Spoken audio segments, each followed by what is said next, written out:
오늘부터는 이제 3권에 들어가겠습니다.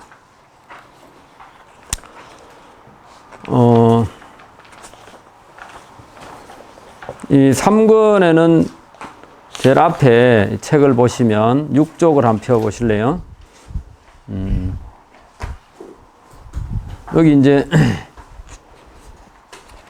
열의 명호품, 사성제품, 그 다음에 8쪽에 보면 광명이 방출되어 있죠. 이 광명각품입니다. 그죠? 10쪽에 보면 보살문명품 10번째. 그 다음에 12쪽에 보면 정행품, 청정한 행법을 말하는 품, 정행품. 그 다음에 현수보살품. 이렇게 6권이, 그러니까 이제 6품이 이 책 안에 들어 있습니다.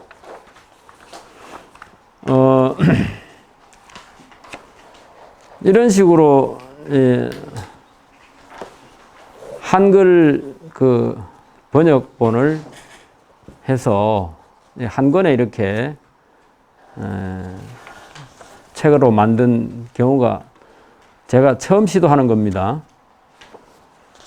우리가 이제 자부심을 느끼는 것은 뭐냐 하면, 내가 이렇게 한글로 쉽게 이렇게 번역된 화엄경을 원각사에 다니는 덕분에 이렇게 만나게 되었구나 하고 아주 다행스럽게, 또는 그것을 보는 것을 행복하게 이렇게 여길 필요가 있습니다.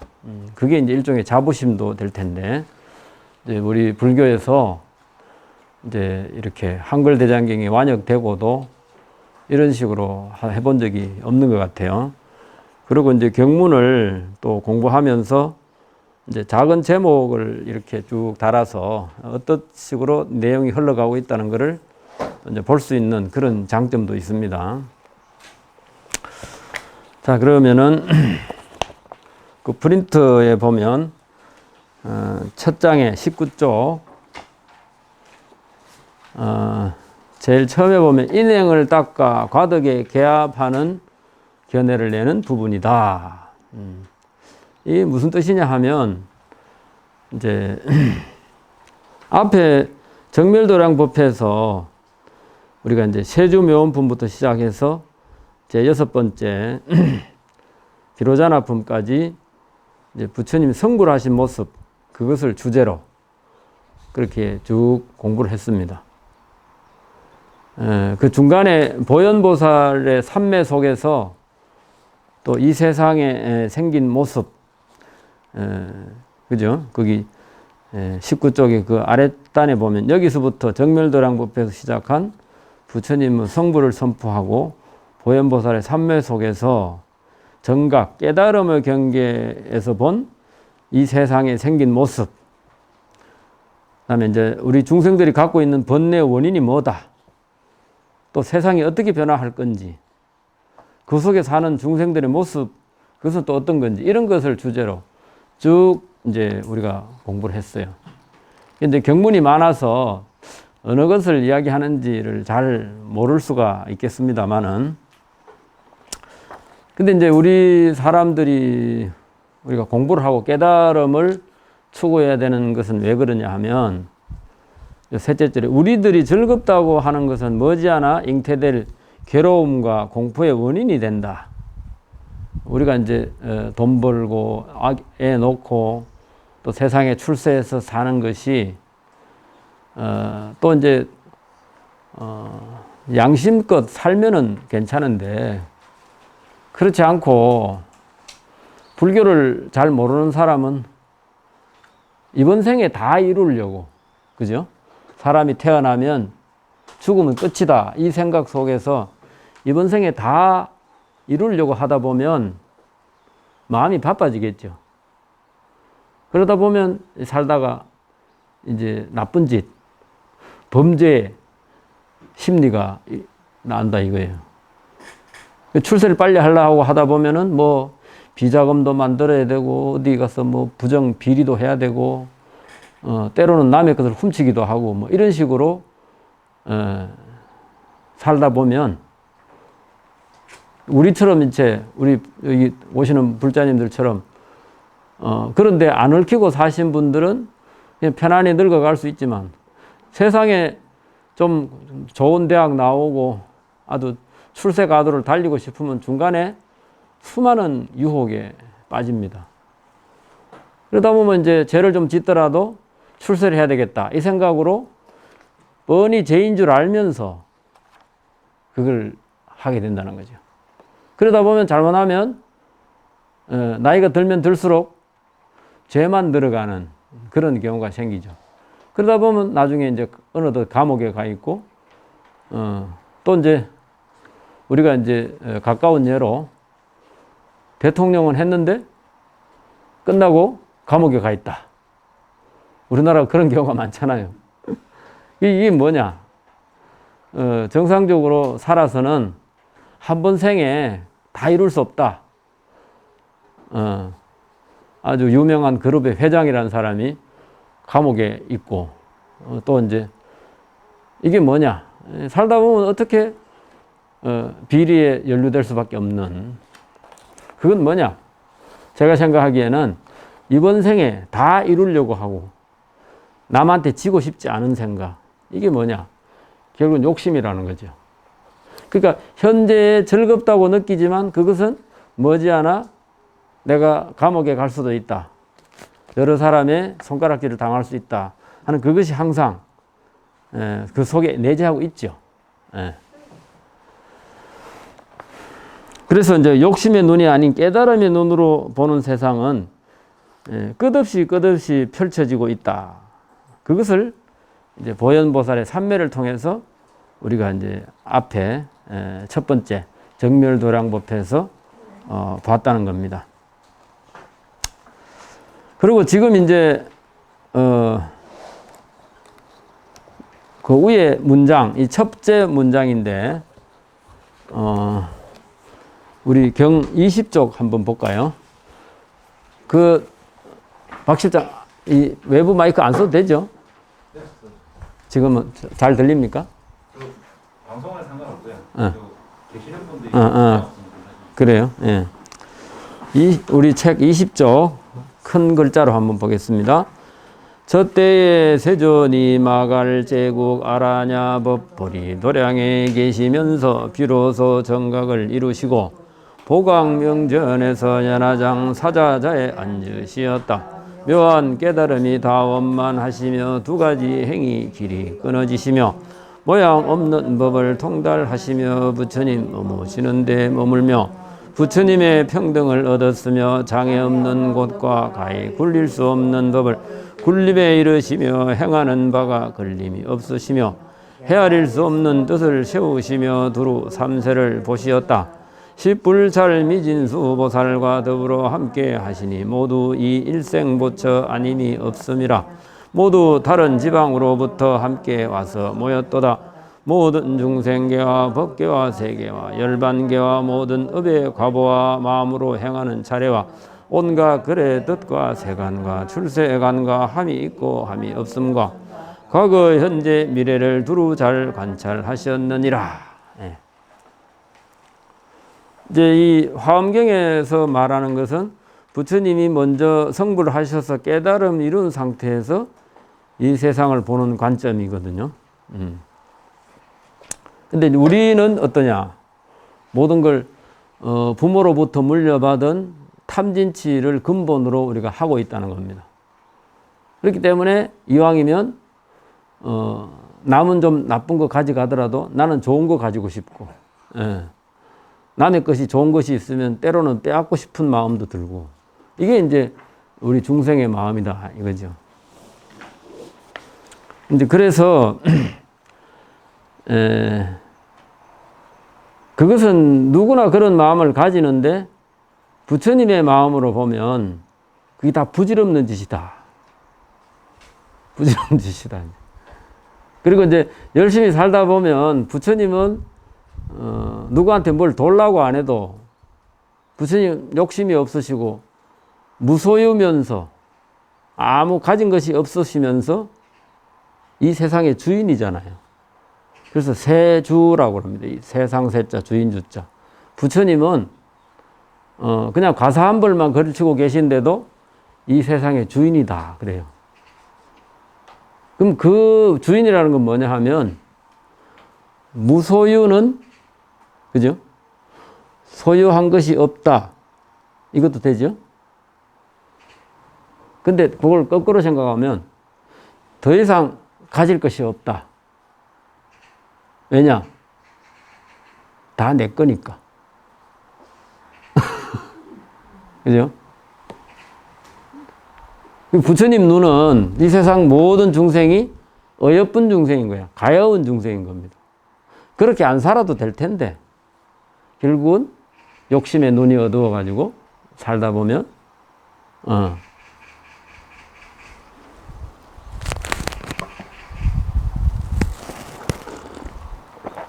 그래서 이제 부처님은 세상에 나와서 제일 먼저 당신이 해결하고 싶었던 게 뭐냐? 사람은 태어나서 한 번 죽으면 끝이냐 아니냐? 그게 부처님의 제 최대의 관심사였습니다. 근데 부처님 깨닫고 보니까 그게 아니더라 이게. 그래서 우리가 조석으로 부처님한테 예불 하고 또 사시에 공양을 올리고 하지 않습니까? 신앙이 없는 사람은 그거 왜 하는지를 모릅니다. 그 부질없는 짓이다 이랬죠. 왜냐? 석가모니 돌아가신 지가 벌써 3000년이 다 돼가는데 아직도 매일 밥을 불교 깃발 단 곳에서 전부 부처님 공양 드시라고 올리잖아요. 그럼 뭐냐? 신앙 속에서 내 부처님이 살아 계신 사람은 그렇게 해야 되는 것이고 신앙이 없는 사람은 부질없는 짓이다. 그것은 마치 뭐와 같으냐? 요즘 세상에 부모한테 재산은 다 물려받고 더 받고 싶으면서 부모님 재산은 안 하고 싶잖아요. 왜냐? 제사해봐야 돌아가신 분이 와서 밥 안 먹더라. 하도 현실적이죠. 그렇지만 그게 어리석음의 원인이라는 거예요. 옛날 분들도 돌아가신 분이 와서 밥 먹는다고 밥 차리지 않는다는 거예요. 그러나 살아계실 때의 그 모습을 생각하면서 밥이라도 한 그릇 드리자. 제삿날. 그런 생각으로 그래 하는 겁니다. 그러니까 요즘 사람들이 굉장히 현명한 것 같은데 옛날 사람보다 어떻게 보면 더 어리석어요. 그러면서 한번 태어나서 죽으면 끝이기 때문에 에이 열심히 도둑질이라도 해가 편하게 살다가 누리고 살다가 죽으면 그뿐이지 뭐. 범죄 저지른 사람이 대부분 그 생각입니다. 근데 이제 부처님은 그 왕으로서 왕위를 가지고 있더라도 죽고 사는 건 내 마음대로 못한다는 거기에서 야 이게 정말 해결해야 되겠구나 이렇게 생각하고 출가를 하셔서 그렇게 하신 거죠. 그래서 부처님이 그런 생사가 본래 없다는 것을 깨달으시고 그 다음에 주장한 게 뭐냐 하면 살아있는 생명을 빼앗지 마라. 네가 네 손으로 죽이지 마라. 이미 죽은 것은 어쩔 수 없지만 살아있는 생명을 되도록이면 안 죽이려고 해라. 왜냐? 그 생명도 너처럼 네가 네 목숨을 아끼듯이 그 생명체도 목숨을 아끼려고 한다. 안 죽으려고 한다. 그게 뭐냐? 우리 이제 경문에 나오는 게 보세요. 이 책의 20쪽 셋째 줄에 이게 이제 깨달음의 내용입니다. 묘한 깨달음이 다 원만하시며 부처님이 묘한 깨달음이 원만해. 가득하다. 원만하다는 가득하다는 걸 뜻하죠. 근데 우리 프린터에 보면 내가 번호를 달아놨어요. 그거 보면 묘한 깨달음이 1번 원만하시며 두 가지 행이 길이 끊어지시며 두 가지 행은 뭐냐 하면 죄를 짓고 싶은 마음 복을 짓고 싶은 마음, 요런 두 가지입니다. 그것만 두 가지는 아니겠죠. 착하게 살고 싶은 마음, 악행을 하고 싶은 마음, 선행, 악행 이런 거 있죠.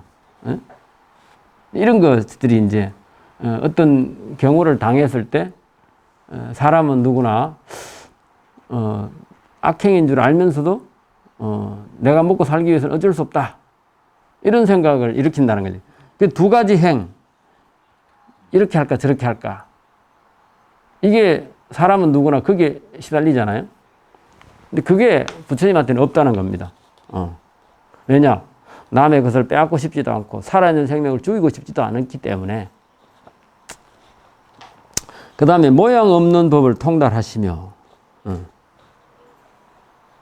이게 이제 이 세상 모든 것은 드러난 모양에 우리가 쏙는다는 겁니다. 근데 이 세상은 겉모양만 봐서는 알 수 없잖아요. 속 모양을 봐야 되는데, 속 모양은 깨달음의 눈이 있어야 보여지거든. 그래서 이제 우리가 이제 금강경에서도 범소유상 계시허망, 모든 상이 있는 것은 다 헛된 모습이다. 그래서 그 상을 제대로 보면 곧 깨달음을 얻는다. 열애를 본다. 그랬잖아요. 모양이 있는데 거기에 너무 속지 마라. 부처님 머무시는데 머물며, 부처님은 어디에 머뭅니까? 칠판이 없는데 없을 무자, 머무를 주자. 머무를 것이 없는 거기에 머문다. 부처님은. 예. 또 공에 머문다. 모든 것을 색즉시공, 공즉시색하는 모든 것이 공으로 돌아간다 하는 그 공에 머문다. 이렇게 이야기를 해요. 그게 바로 뭐냐? 부처님 머무시는 데 머문다는 겁니다.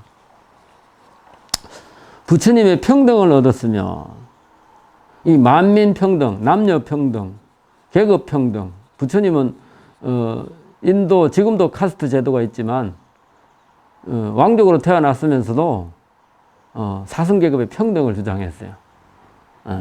왕족으로 태어나더라도 나쁜 짓 하면은 벌을 받아야 되고, 아주 불가촉 천민으로 태어나더라도 선행을 쌓으면 출가할 자격이 있다. 스님이 될 자격이 있다. 그런 거 다 받아들였죠. 장애 없는 곳에 이르러. 본래 장애라는 것이 우리의 욕심 때문에 장애가 자꾸 생기지 않습니까? 그 다음에 운전할 수 없는 법. 이게 이제 굴릴 수 없는 법이라는 건 뭐냐 하면 출세간 법을 말합니다. 세간을 벗어난 법. 절집에서만 통용되고 도 닦는 사람들에서만 통용되는 법이 있죠. 뭐냐 하면 이 세상 모든 거 다 버리고 앉아가지고 깨달음 얻으려고 뭐 참선을 한다든가. 예전에 경공 스님 제자 중에 활성 스님이라는 분이 지금도 살아 계십니다. 한 지금 80좀 넘으셨는데 활성 스님이라는 분이 있는데, 이분은 본래 사법고시 패스해가지고 지금 80 넘어서 그 당시에 서울대학교 정치외교학과 다녔으면 아주 수재입니다. 근데 이제 정치를 하거나 판검사 길을 안 가고 73, 4년 이럴 때 출가하셨는데 30이 넘어서 출가를 했어요. 근데 이제 출가할 팔자라서 그런지 뭐든지 잘 안 돼가지고 그때 당시에 독서신문 기자를 했습니다. 그런데 불교에 관심이 있어가지고 여기저기 물어보고 어떤 스님이 참 도를 깨달은 스님인가 이렇게 막 묻고 다녔는데, 서울에 살던 그 어떤 석지연이라고 하는 스님이 그 조계사 옆에 옛날에 그 살았는데, 이 스님한테 우연히 경자 봉자 스님을 찾아가라.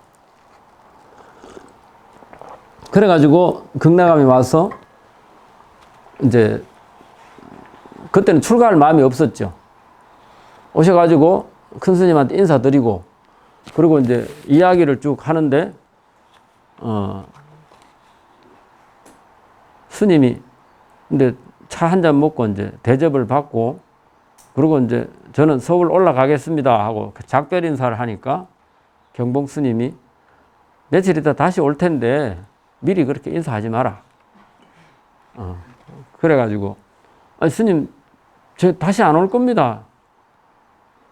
글쎄 그건 두고 봐야지. 그러고 이제 갔답니다. 그런데 그때 와서 내려온 길에 부산에 자기 친구가 검사를 하고 있었는데 검사를 만났대요. 그러니까 오랜만에 이제 아직 출가하기 전이니까 술 한잔 하고 같이 저녁 먹고 자고 그다음에 이제 서울을 갔는데 이제 부산에 있는 이 친구가 서울의 중앙지검이나 이런 데에 올라오라고 그렇게 청구를 받았답니다. 지방 그 검사보다는 서울중앙지검이면 대단히 높은 데잖아요. 그럼 출세할 욕심이면은 그게 올라갔어야 되는데 이 사람이 아이고 막 부산서 나 편하게 살란다 안 올라갈란다. 그래가지고 그래 뭐 그러면 네가 좋을 대로 살아라. 그러고 이제 서울 올라갔는데 올라가서 그 다음날 아침에 이틀 지났는가 아침 뉴스를 보니까 부산의 어느 지검에 있던 검사가 집이 불이 나가지고 일가족이 다 죽었다. 그래가지고 굉장히 이 활성 스님이 출가하기 전에 굉장히 그 충격을 받았답니다.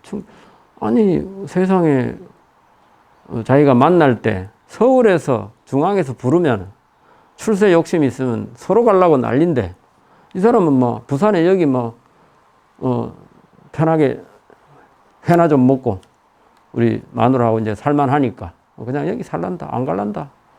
그런데 그것이 잘못됐는지 어찌게 됐는지 뭐 이틀 뒤에 그렇게 불이 나가지고 싹 다 타 죽었다.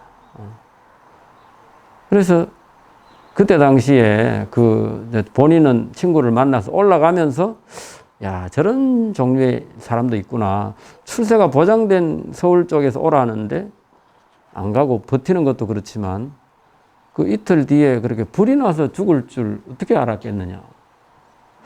그래서 막 안 그래도 자기는 뭘 해도 잘 안 풀려가지고 기자하고 있었는데 아 경봉 스님 다시 찾아가야 되겠다. 그리고 이제 또 며칠 전에 인사를 하는데 며칠 있으면 내려올 텐데 미리 인사하지 마라 이 소리를 들어가지고 그럼 사람이 뭐라고 생각되겠습니까? 진짜 그 스님이 도인이구나. 그럼 한번 가봐야 되겠다. 이래가지고 이제 다시 내려와서 그래 하니까 이제 그때는 이제 출가할 마음을 갖고 내려온 거예요.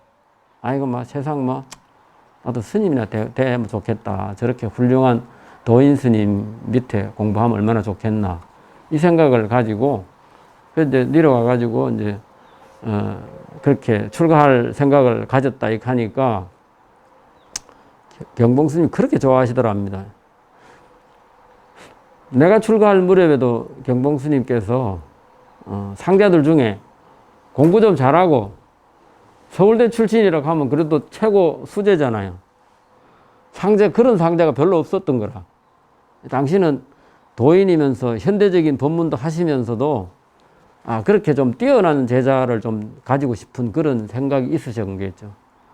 그래서 이제 나이 좀 들어가지고 출가한 이 사람을 일을 안 시키고 어쨌든지 독방을 주고 공부를 잘 하게 해서 당신 법을 이을 제자를 만들려고 그렇게 이제 애를 쓰고 그래 하는데 뭐 그러니까 그 기존에 있던 스님들이 출가한 지 며칠 돼도 안 한 사람을 갖다가 특별 우대를 하니까 얼마나 그 눈에 보이지 않는 시기와 질투가 있었겠습니까? 그래 하여튼 그 스님이 이제 그 활성 스님이 이제 내가 2012년도에 경봉 스님 일생을 한번 다큐를 만드는데 이제 그 지금도 남원에 계신데 남원에 거기에 가서 이제 그걸 BTN하고 같이 이제 촬영을 하면서 이야기를 했더니 스님이 말씀하시는 게 뭐냐. 노스님 말씀 중에 지금도 기억에 남는 게 뭐냐 하면 한번 이 세상에 안 태어난 셈 치고 중도를 해라. 이 세상에 금생에 안 왔다 생각하고 중노릇 열심히 하면 깨달음 얻을 수 있다. 그러니까 모든 거 포기하라 이 말이에요. 이번 생 안 태어났다 셈 치고 한번 해봐라. 근데 그 말씀이 항상 늘 기억에 남는다. 이게 이제 내가 운전할 수 없는 법을 굴린다는 이 소리를, 이 출세관 법인데, 이거를 이제 보니까 그 생각이 나요. 이 세상 모든 거를 포기하고, 세간의 어떤 용락이라든가 즐거움이라 이런 거 다 포기하고, 깨달음을 위해서, 자, 부처님처럼, 내가 정말, 내가 그런 좀 뛰어난 머리를 가진 사람이라 하면 우리 여기 있는 불자님들도 머리 좋은 사람은 어떻게 됩니까? 뭘 해야 되겠습니까? 머리 좋은 사람은 어디 가서 살아야 되겠죠? 저기 뭐 국회의원하고 장관하고 이런 거 해야 되겠습니까? 아니, 숨기지 말고. 우리 보현아 보살님 어떻게?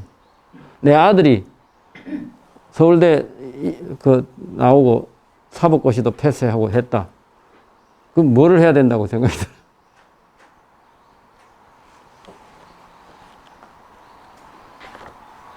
근데 세간적인 걸로는 이제 뭐 보나마나 우리 뭐 사자, 의사, 판사, 검사 이런 거 해가 세상에 출세하는 그 쪽으로 내 아들을 하고 싶다. 이런 생각이 들잖아요.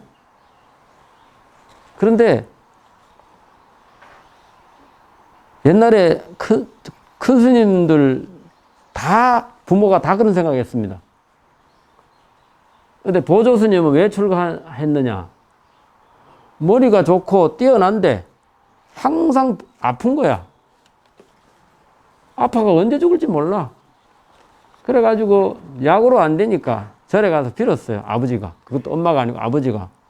우리 아들 좀 병 낫게 좀 해달라고. 그래 해도 안 되고.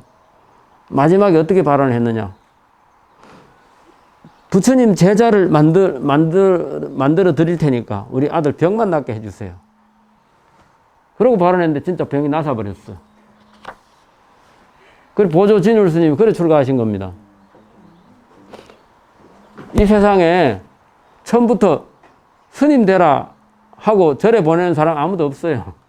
그런데 타고난 업이 그게 아니면 절에가 출가를 해야 되는 겁니다. 근데 모든 사람 다 출가해야 된다는 건 아니지만 우리 경봉 스님 같은 이는 또 일찍 어머니를 여의고 엄마가 모든 걸 다 해주고 했는데 엄마가 없으니까 밥도 맛이 없고 세상 사는 것도 재미가 없고 하나도 뭐 안 되잖아. 그래가지고 아버지한테 우리 엄마 왜 죽었냐고. 우리 엄마 살려내라고. 어? 야 이놈아 죽은 사람 내가 어떻게 살려내냐. 그러면 그 사람 죽는 거 사는 건 누구한테 가서 물어봐야 되냐. 우리 엄마 살려야 되는데. 그죠? 10살도 채 안 돼가지고. 그러니까 스님한테 가서 물어보자. 그러니까 통도사 들고 왔다는 거예요. 통도사 주지스님한테 가서 제일 큰 스님한테 가서 우리 어머니가 갑자기 돌아가셨는데 우리 어머니 살리려면 어떻게 해야 되냐. 어머니 꼭 살리고 싶냐.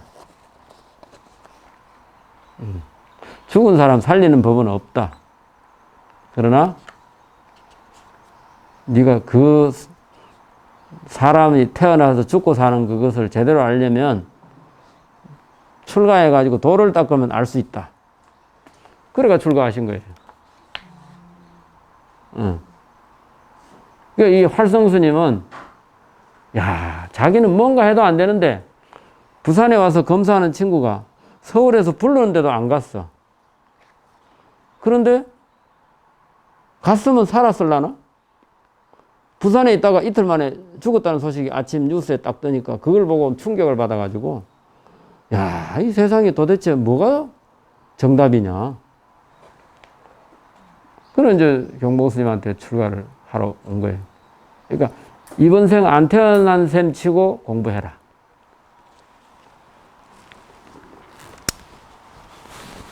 이제 그래서 세상이 자기 욕심대로만 되는 건 아닙니다.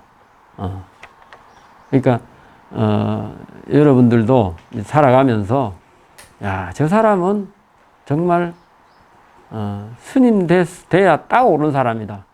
이런 사람이 있으면 나이가 40이 넘었더라도 출가하라 하세요. 이게 가장 좋은 길입니다. 세상에 살아가지고 남한테 만날 돈만 띄고 사람 믿고 돈 빌려줘가 또 나무 보증 서가지고 또 난리나서 이런 사람들 전부 선근이 많아서 그런 거지요. 사람을 너무 잘 믿어서 그런 것도 되고. 그러니까 부처님은 이 8번에 행하는 바가 걸림이 없어. 왜냐? 욕심으로 세상을 안 사니까. 헤아릴 수 없는 법을 세우며 두루 삼세를 보시었다. 이 마지막에 이것도 굉장히 중요한 이야기입니다. 삼세는 과거, 현재, 미래잖아요. 우리는 현재만 보죠. 청년아 보살님, 예.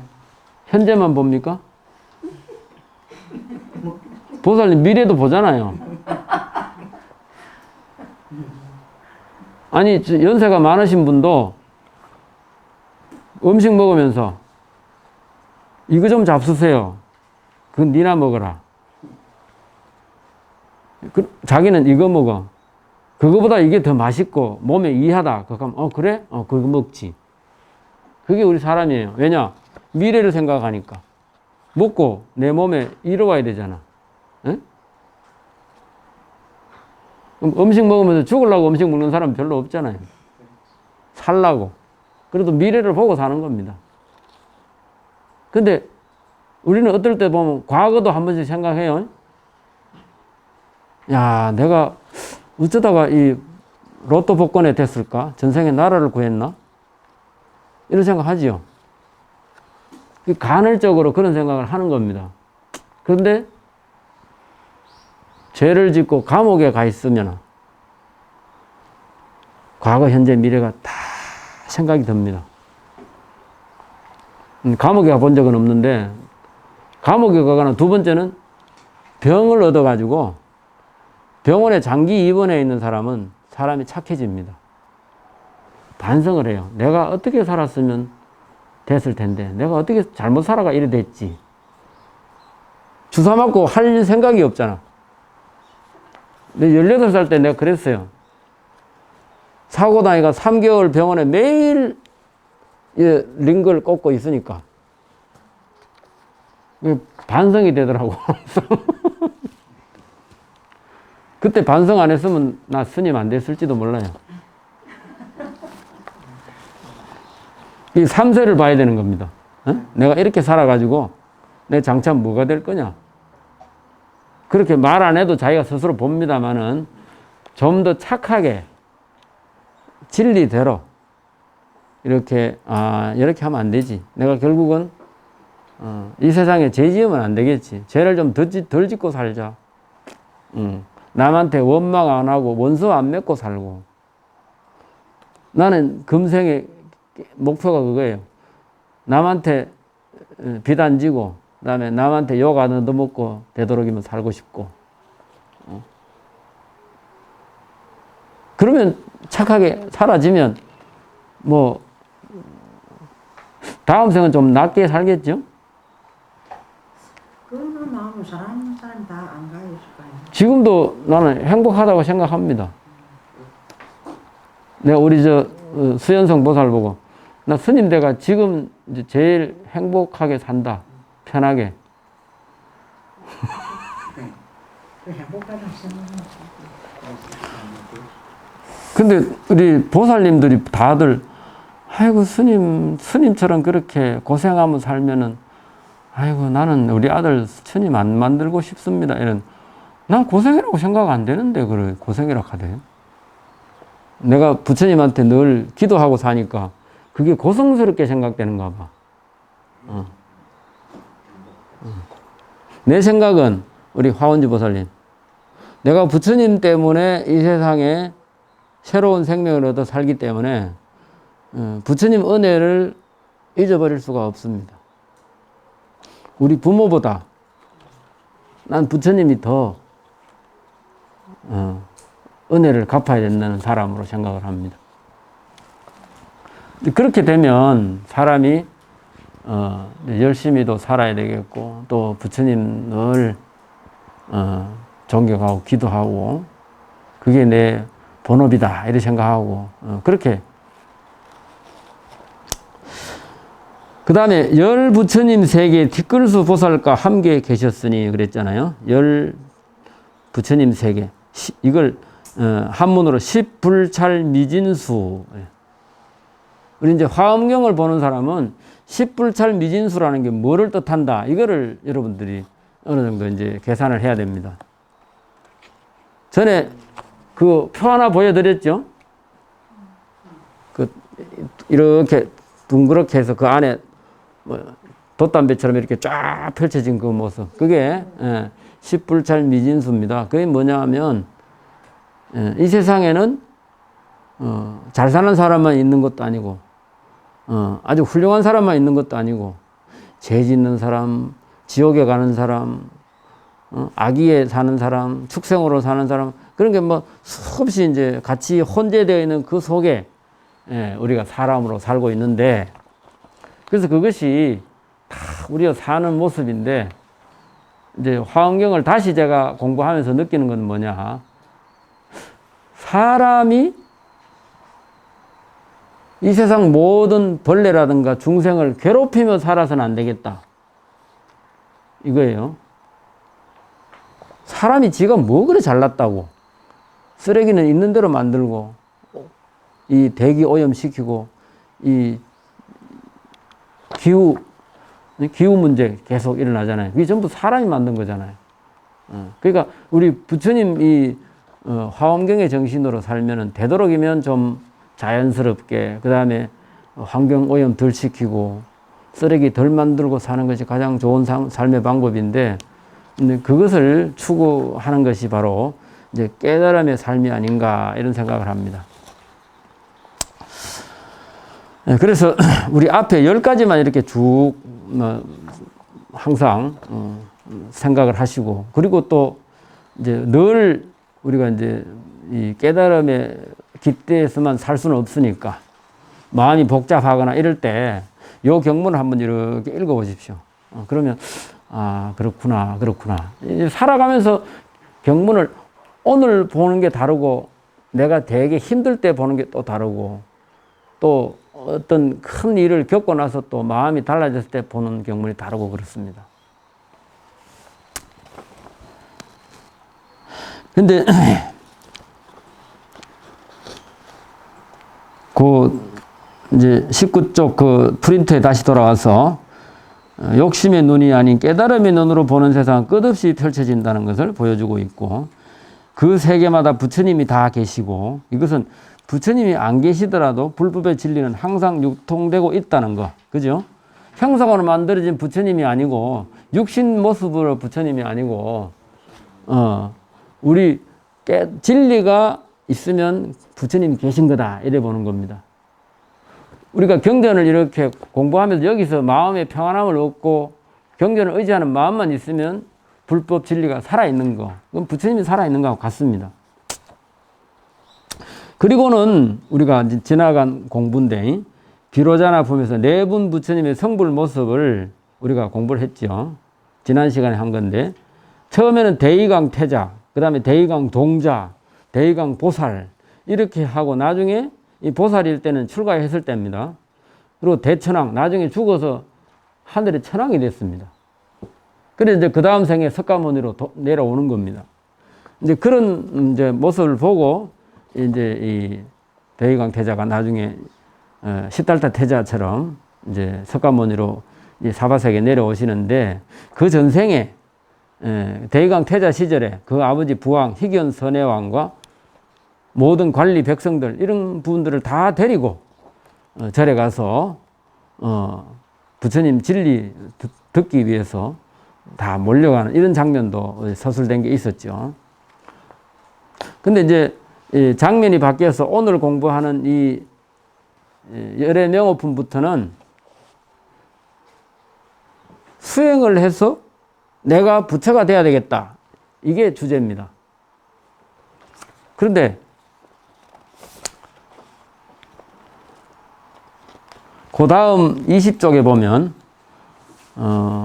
위에 경문이 있는데 요건 나중에 읽어보기로 하고 20쪽에 보면 제2회 보강명전법에서 제7 일곱 번째 제회 보강명전. 보강명전에서 화엄경에 3번 법회를 합니다. 그런데 제2회하고 제7회 요 2번이 이제 보강명전에서 열리고 그다음에 이세간품 할 때 다시 제8 거기에도 이제 하는데 우리가 공부하는 수인계가 생해분 이거는 뭐냐? 수행을 통해서 깨달음을 얻어가는 그런 장면. 이게 이제 앞쪽에 1번에 보면 그러니까 19쪽 제2절 해놨잖아요. 그 끝에 보면 수행으로 성불에 이르게 하는 문 이랬습니다. 이게 뭐냐? 수행하는 법을 이야기하는데 총 몇 품이냐?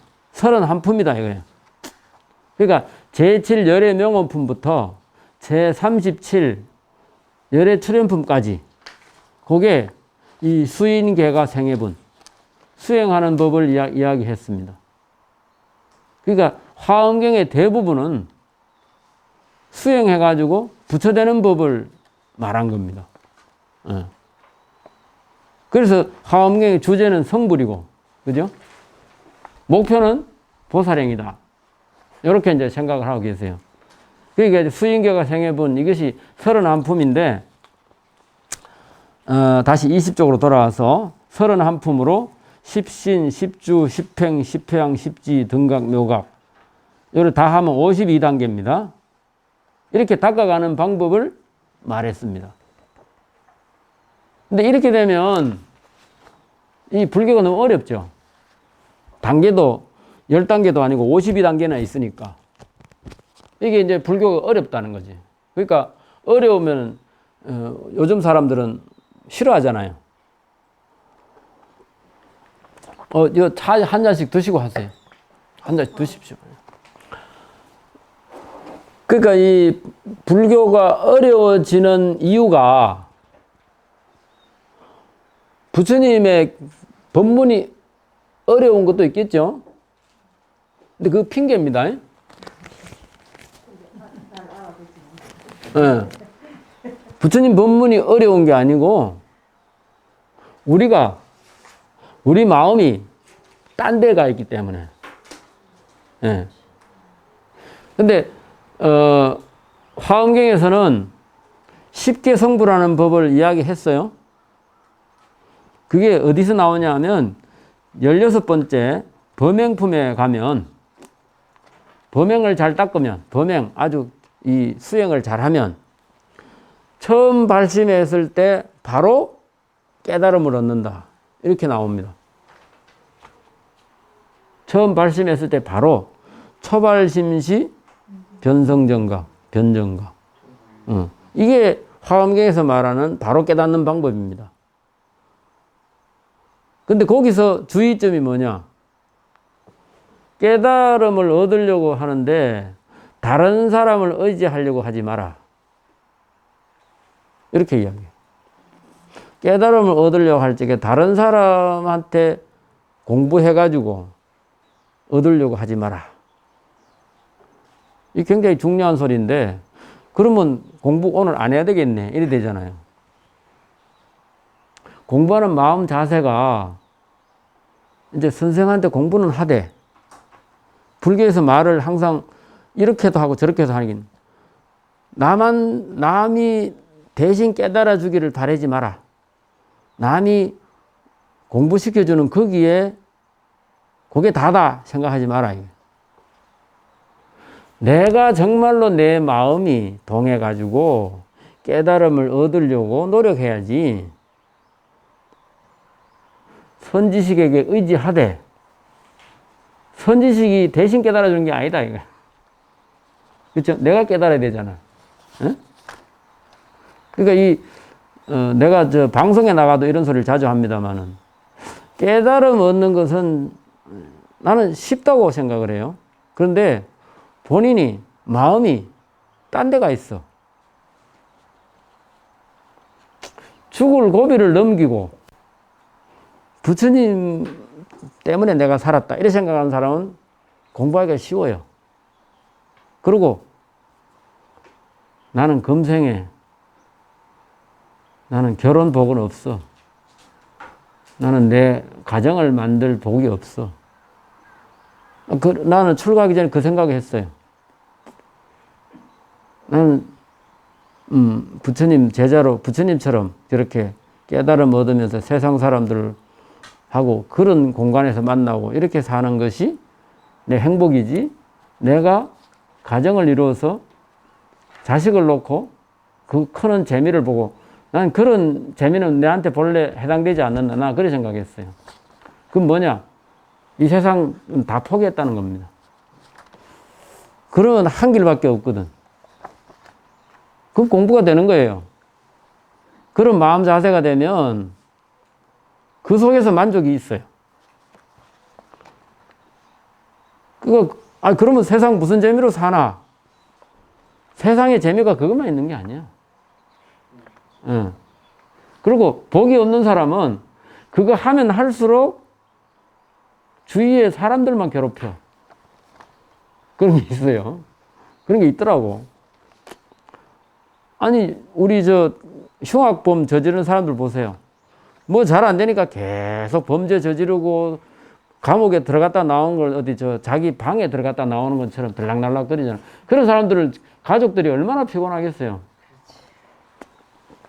그러니까 세상에는 스님으로 살아가는 좋은 방법이 있고 또 전생에 지어놓은 복이 많으면 또 여러 사람 잘 먹여 살리고 여러 사람한테 좋은 일 하면서 그 사는 사람도 있죠. 그러니까 어느 것이 자기한테 제일 맞느냐 이걸 봐야 되는 거죠. 그러니까 모든 걸 다 포기하고 오직 한 길로만 가면 깨달음을 얻기가 쉬워요. 처음 발심했을 때 그때 바로 깨달음이 있다. 그거 정말 맞는 소리라고 저는 생각을 합니다. 그러면 왜 이 화엄경에서는 52단계를 거쳐서 성불하는 방법을 일러줬느냐? 52단계에 그 거치는 것이 전부 뭐냐? 탐진치를 버려라 이겁니다. 네 마음속에 욕심과 썩냄과 어리석음을 버려라. 어리석음을 버리는데 그렇게 오래 걸린다는 거예요. 그게 뭡니까? 돌고 돌고 돌아가지고 제자리 돌아온다는 거예요. 돌고 돌고 돌아왔는데 사실은 어제 저녁 그 자리더라. 그게 뭐냐? 배워서 깨닫는 게 아니라는 본인이 느껴가지고 본인이 정말로 내 마음 다 바쳐서 내가 꼭 깨달아야 되겠다 이 생각이 있으면 되는데 지금은 내가 아직도 좀 할 일이 남았으니까 애들 전부 출가시켜 놓고 대학에 들어가 놓고 그 다음에 내가 출가한다 이런 사람도 있어요. 전에 부산에 있을 때 내가 버스 기사가 절에 오더라고. 그런 이야기 들어보니까 자기가 출가를 해야 되는데 개인 택시 뭡니까? 그거 나오면 그거 팔아서 돈 좀